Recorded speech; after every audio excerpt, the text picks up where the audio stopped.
city and one more show. We waste our gifts and our talents all the time. We keep it inside of us.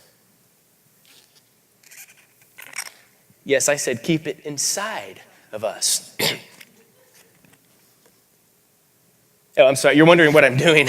I'm gonna take this balloon. I'm gonna see how far I can shove this thing.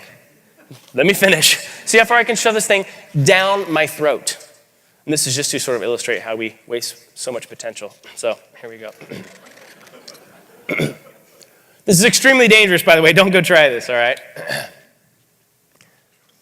Okay, is like anyone gonna try to stop me? Like, wait, Devin, we love you, don't do it. Oh, go ahead, magic boy. Go ahead and do it. All righty, here we go.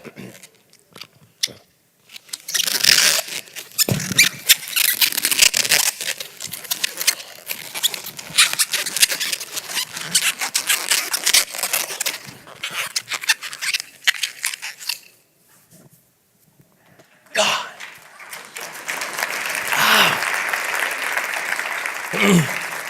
You can actually feel it moving in there. Daryl, you can feel it moving. Sure? Rain check? All right. Oh, goodness. If you would like to see the balloon reappear, raise your hand. First hand right there. In 2 days, it's going to reappear. I'm going to mail it to her.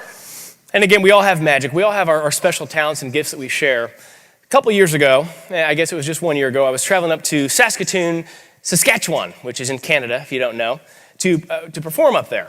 And as I was getting on this plane, which was not overly crowded, don't know why. It wasn't a very crowded plane, but a very, very friendly flight attendant was making her way down the aisle, just chatting with people, asking people what they do for a living. And I thought, well, when she gets to me, I want to sort of make this fun. I don't just want to say, I'm a speaker, I'm a magician. So I thought, okay, how can I make this fun? So I grabbed a couple coins. I always carry something with me as I'm traveling so that I can, have fun if the opportunity presents itself. When the flight attendant got to me, she said, "Sir, what do you do?"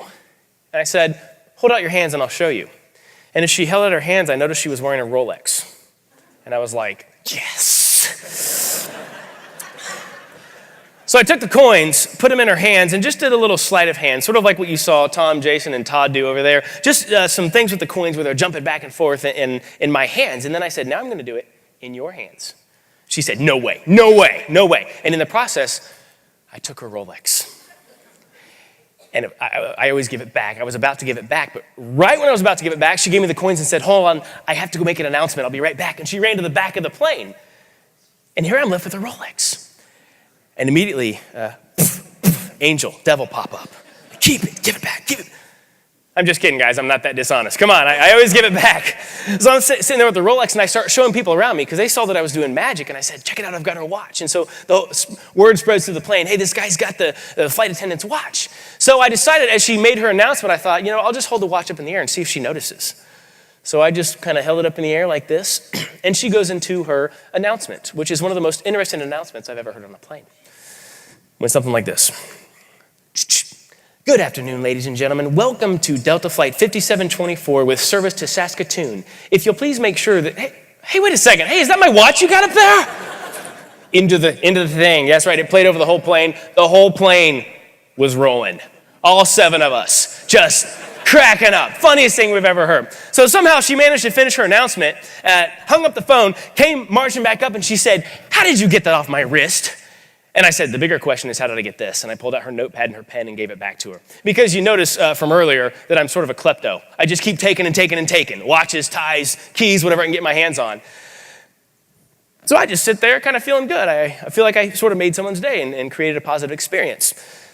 Now, right before the plane took off, she came back and she said, "Hey, a seat opened up in first class. Do you want to go up there and take the seat?" And I said, "Gee, let me think." "Sure, yeah, let me get my stuff." So I grabbed my stuff and I went up to the front of the plane. And as I was walking up there, I thought, I guess I really made an impression because she could have given this first class seat to anybody, but she chose me. But then I started thinking and I thought, no, they want me closer to the door. So when we land, the Royal Canadian Mounted Police will be there waiting on horseback to arrest me as I get off the plane. But no, that's not true. Really, what I was thinking was, how fun was it that I was able to just to do what I do? I don't just do magic on stage. I enjoy doing magic everywhere that I go, making people's day. And then it came back on me like that. And that's the great thing about the surprises that come when you share your magic, is you never know where it's going to pay off. And you don't go out there expecting to get bumped up to first class, but every once in a while, something awesome just happens to come your way. So you'll find, like I do, when you share your magic, when you make it a habit, when you make it a lifestyle, you do fly through life first class.